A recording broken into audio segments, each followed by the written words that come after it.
안녕하세요. 닥통 네이버 지식인 상담 한의사 김대혁입니다. 몸에서 이상 증상이 있어서 공황장애 자가 진단을 해보니 공황장애가 의심된다는 말씀이군요. 공황장애의 가장 큰 특징은 심한 불안과 함께 가슴 두근거림과 호흡곤란 등 다양한 신체 증상들이 아무런 예고 없이 본인도 모르게 나타난다는 것입니다. 육체적인 과로나 스트레스에도 영향을 많이 받고요.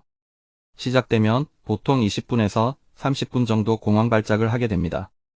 공황의 증상으로 현기증, 어지럼증, 질식감, 과호흡, 식은땀, 가슴 답답함, 몸떨림, 구역감, 심장 두근거림, 비현실감, 죽음에 대한 공포, 오한, 화끈거림, 몸의 경직 등등 다양하게 나타나게 됩니다. 이런 증상이 여러 번 반복된다면 일상생활에 지장을 받을 수 있어 가능한 조기 점검과 조기 치료가 필요합니다. 심리적인 위축에 의해서 우울증이나 대인기피증 등 다른 질환으로도 연결될 수도 있기 때문입니다. 공황장애의 대표적인 증상으로는 첫 번째, 심장이 두근거리고 맥박이 빨라집니다. 두 번째, 땀이 많이 납니다. 세 번째, 숨이 가쁘고 숨 막히는 느낌이 듭니다.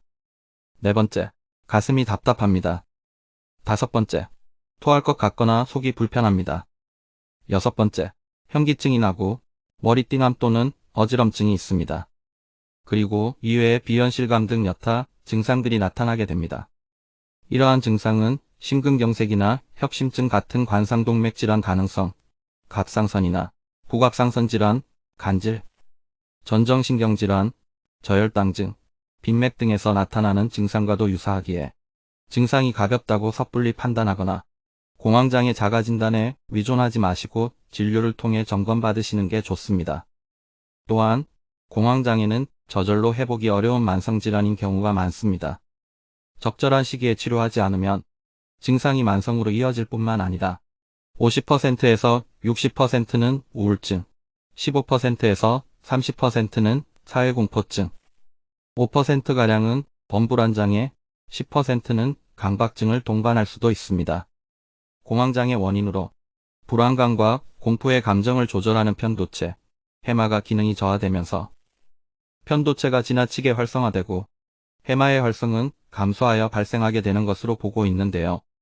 두뇌의 기능적인 문제가 복합적으로 작용하고 있기에 억지로 억누르거나 참는다고 증상이 사라지지는 않습니다.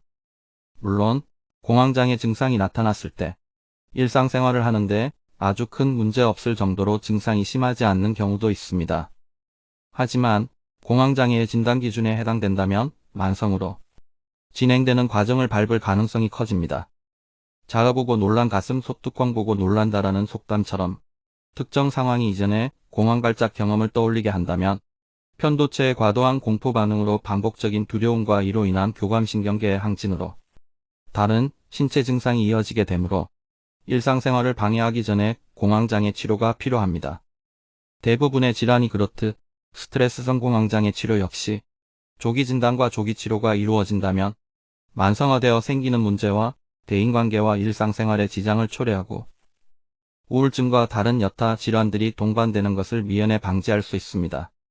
공황장애라고 의심이 된다면 지금 공황의 정도가 어떤지 정확한 증상 파악과 검사, 진단이 필요하니 공황장애 한의원이나 병원 등 전문기관으로 방문하셔서 상담과 진료를 먼저 받아보시기 권해드립니다. 감사합니다.